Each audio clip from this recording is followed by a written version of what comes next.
Listen, I was here with part two of the Trayvon Martin and the George Zimmerman trial and my take on the whole ordeal. I'm bringing part two. Part one, we talked about Trayvon Martin being profiled and how in a sense George broke a order by even going after Trayvon. How Trayvon should have had a right to walk in his community without even being bothered.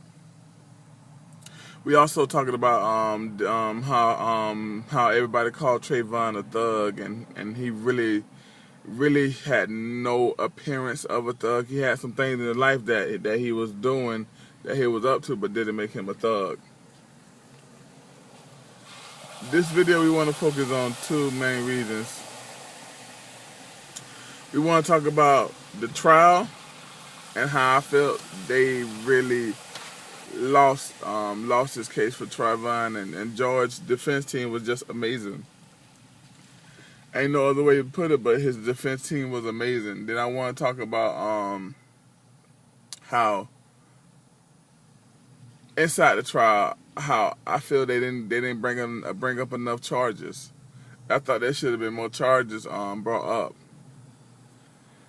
So when they got the trial, the defense team did a great job. First of all, they shouldn't have went to trial for manslaughter. Everybody's saying that. I'm sorry. It shouldn't have been a trial for murder. It should have been a trial for manslaughter. It should have been manslaughter and manslaughter only. Now, they should have also brought him up on charges of stalking, because he was stalking him.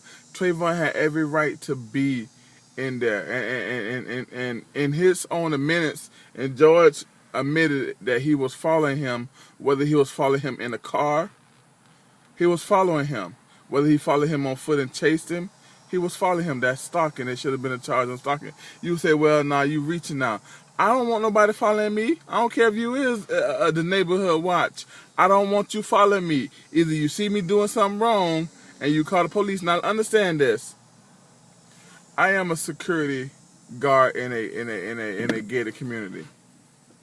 My job is to observe and report. If I see something bad going on, that is me observing it. I report it. That's all George should have did. Even to the point of, I have a little more power than George because I am a licensed security guard. I have things that I have to do according to my trainings. According to a lot of things I'll train. George has no trainings. He was just a neighborhood watch. Neighborhood watch don't have training. They don't have that. That's negligent. That's negligence that he was even in that position, because he didn't have the training to be in the position of even following Trayvon Martin. If we want to go by the law, he did not have law training to follow Trayvon Martin, or even to. All he should have done this was, okay, there's a kid I think suspicious, call the cops. Now, on the phone, he disobeyed the order when the cops said don't pursue him, and he still pursued him. He got out his car. Whether he got out of his car to look for a what street he was on, really, like, I know I've been at this community. I'm recently moved here, and I've been on here for a month, and I know all the streets. You telling me that he just started that job that night? Really? Come on now, he knew what street that was. He didn't get out to look at the street sign or whatever. They didn't go after that right there. But that would have been hard to prove. But he really did disobey an order by even following him. So number one, that whole sign thing should have been thrown out. So I would have got him on stalking charges. I mean, dude, you can't follow people. You put that boy in. George, in my opinion, George started the whole altercation. And this is why I say you can't. I felt it was wrong for going for staying your ground, because once he left his home, once he started the fight. Whether it escalated to Trayvon being dead, It was George's fault. He started the fight. Now in my training, if we have guns and we're in a situation where we have guns, we are trained this. It goes a level above of danger. Okay, if I see somebody and they come and attack me, with a fist, I can't shoot them. They don't have the fist is not a weapon compared to a gun. Now, if he attacked me with a knife, I can then pull out my gun because I can go a level up. So when he attacked me with his fist, I can pull out a knife, or I can pull out a mace or anything like this. If he attacked me with a knife or mace, I can pull out a gun.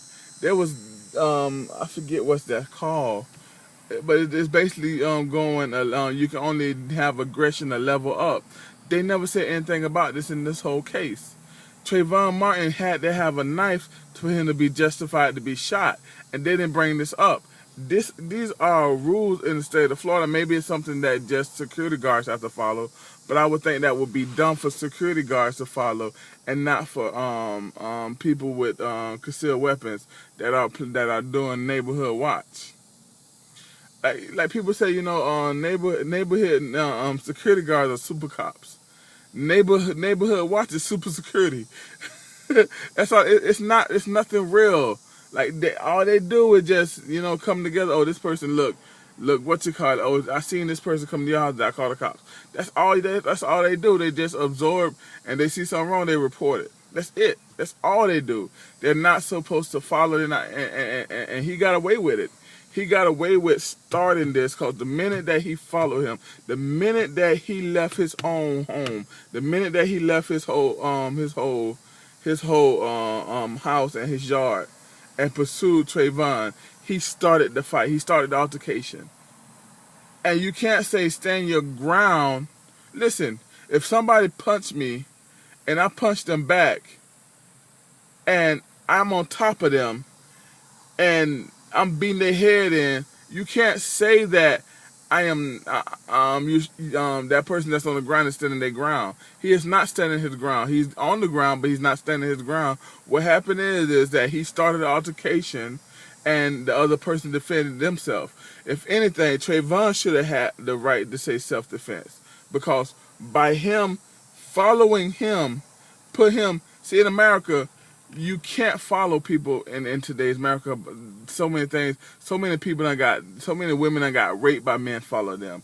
So many people done got shot and killed by men, people following them. So now you gotta understand something. By following somebody, that is starting an altercation. George started that altercation, and I think that's the biggest point they should have led with, is the fact that George started the altercation by leaving out the security of his home, by leaving out the security of his yard, because if he seen him in his yard, he didn't have to pursue him. The cops he didn't have to say what road he was on. That was helpful, but it was not recommended. What was recommended was for him to call the police and say, I'm at my house in this neighborhood, and there's a kid in a hoodie, and he looks suspicious. That's it. The cops would have came, and they would have found out. They would have found exactly where he was. So I do feel like the altercation for George to leave his yard in his car and for him to get out his car. Listen, here's the deal. If I'm walking and the car is creeping up behind me slowly and somebody get out the car, what do I expect? I don't know if this person has a gun to kill me. He's been following me for a while. I have every right to be where I'm at, and I'm being followed. That's taking my rights away. By him following me, it's taking my rights away.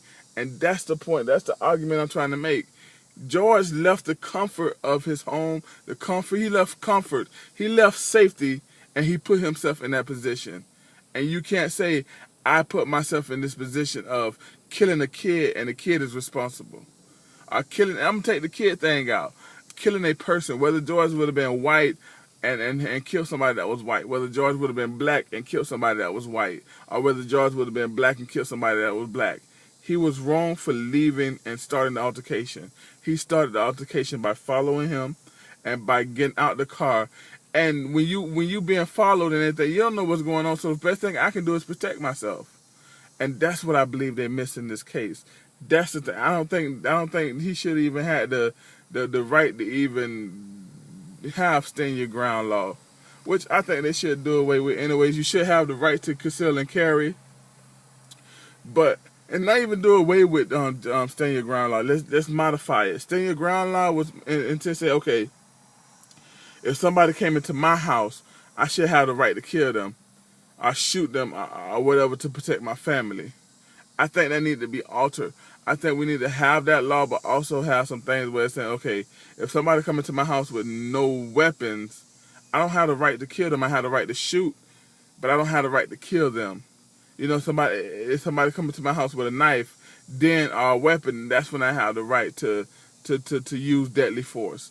But we got to look at the whole inside of stand your ground. We got to really define deadly force, and I think that's the biggest problem. Once we define that, then we can keep the law. The law does not need to be done away with. It just needs to be modified. The deadly force, using deadly force, really need to be defined. So this is how I feel about the whole situation. You know, I'm gonna do a part 3 to put my my focus on the outcome on what everybody's been going on since the trial. Let's have Third Movement.